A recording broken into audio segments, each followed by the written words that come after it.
Pada akhir Juni tahun ini, sebuah jembatan besar di atas Sungai Jinyang di Provinsi Sichuan, China Barat Daya telah dibuka untuk lalu lintas setelah sekitar 4 tahun menyelesaikan pembangunannya. Jembatan sepanjang 757,7 meter ini dibangun sekitar 238 meter di atas dasar sungai dengan dermaga tertinggi mencapai ketinggian 196 meter. Ini setara dengan bangunan gedung setinggi 65 lantai. Jembatan ini memotong waktu perjalanan antara distrik lama dan distrik baru di Kabupaten Jinyang menjadi hanya 2 menit dari sebelumnya perjalanan lebih dari 1 jam. Hal ini tidak pernah bisa dibayangkan sebelumnya oleh masyarakat setempat karena telah berdiri dengan kokoh dan indahnya jembatan sebesar itu. Bepergian antara distrik lama dan baru yang biasanya harus menggunakan jalan berliku, naik dan turun gunung selama puluhan tahun. Karena medan yang kompleks dan sebagian besar wilayah pegunungan, infrastruktur transportasi telah lama menjadi hambatan bagi pembangunan di Sichuan dan bagian lain dari wilayah barat China ini. Dengan investasi pemerintah yang besar dan perkembangan pesat dalam teknologi rekayasa, ini tentu saja mengubah cara orang bepergian dan meningkatkan konektivitas di daerah yang dulunya terisolasi. Data menunjukkan bahwa investasi tahunan dalam pembangunan jalan dan saluran air di Sichuan telah melampaui 100 miliar yuan atau setara dengan 14,6 miliar dolar Amerika Serikat. Selama 11 tahun berturut-turut sejak tahun 2011, investasi tersebut mencapai rekor tertinggi 215,8 miliar yuan pada tahun 2021, naik sekitar 12,5%. Pada akhir tahun 2021, total panjang jalan di Sichuan mencapai 399.000 km dan ini menjadi peringkat pertama di China. Semua kota peraja dan desa di provinsi ini telah memiliki akses ke jalan raya. Saat ini, beberapa proyek jalan raya dan kereta api utama sedang dibangun di Sichuan dan provinsi tersebut merencanakan untuk menginvestasikan lebih dari 1,2 triliun yuan dalam pembangunan transportasi dalam 5 tahun ke depan. Sichuan melakukan upaya untuk mengatasi kesulitan teknis dan berinvestasi lebih banyak dalam proyek-proyek besar, sehingga memberi manfaat lebih bagi banyak orang. Sichuan memulai pembangunan jalan tol Ya'an-Kangding meskipun panjangnya relatif pendek sekitar 135 km, tetapi membutuhkan jembatan dan terowongan yang mencakup 82% dari total jarak tempuhnya, yang membuat investasi untuk setiap kilometer jalan bebas hambatan berjumlah lebih dari 170 juta yuan.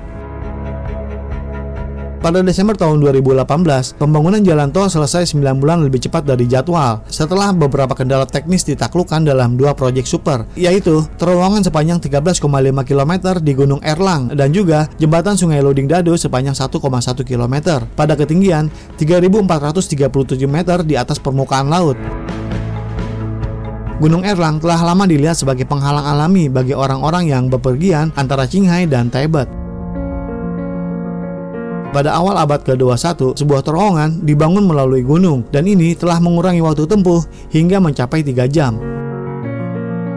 Para insinyur China telah mengatasi banyak masalah teknis dalam proyek ini, seperti terowongan harus melewati 13 zona patahan gempa regional dan konstruksinya mempertimbangkan perlindungan air tanah dan habitat panda. Jembatan Sungai Loding Dado adalah jembatan gantung rangka baja terbentang super panjang dan ini adalah salah satu prestasi rekayasa lainnya. Dek utamanya terdiri dari 57 bagian besar balok baja dengan berat angkat maksimum satu bagian di atasnya sekitar 200 ton dan total berat angkatnya melebihi 10.000 ton. Dan ini adalah hal yang sulit untuk membangun di bawah kondisi angin yang kompleks. Di dek jembatan yang berada 239 meter di atas Sungai Dado, kecepatan angin sesaat maksimum bisa setara dengan topan, dan daerah ini sebelumnya hanyalah tebing-tebing yang curam. Sebuah perusahaan transportasi di Prefektur Otonomi Tibet Garze telah menghabiskan lebih dari 20 juta yuan untuk membeli lebih dari 30 bus dan telah membuka rute bus langsung dari Chengdu, ibu kota provinsi Sichuan, ke beberapa tempat wisata di sepanjang jalan tol ini. Peluncuran jalan tol telah secara signifikan meningkatkan pengalaman para wisatawan dan memperluas jangkauan perjalanan mereka. Dalam beberapa tahun terakhir, kedatangan turis di Garze meningkat lebih dari 10 juta dan ini meningkatkan pendapatan pariwisata sebesar 10 miliar setiap tahun. Semakin banyak turis yang datang ke wilayah ini, para penduduk setempat mengubah rumah mereka menjadi wisma penginapan, dan ini tentu saja menambah penghasilan rata-rata penduduk lokal yang biasanya hanya menghasilkan kurang dari 30.000 yuan setahun, tetapi sekarang telah menghasilkan lebih dari 300.000 yuan. Jalan tol ini juga telah menyediakan layanan logistik yang lebih baik bagi penduduk setempat dan pasar yang lebih luas untuk hasil pertanian dan makanan khas lokal lainnya.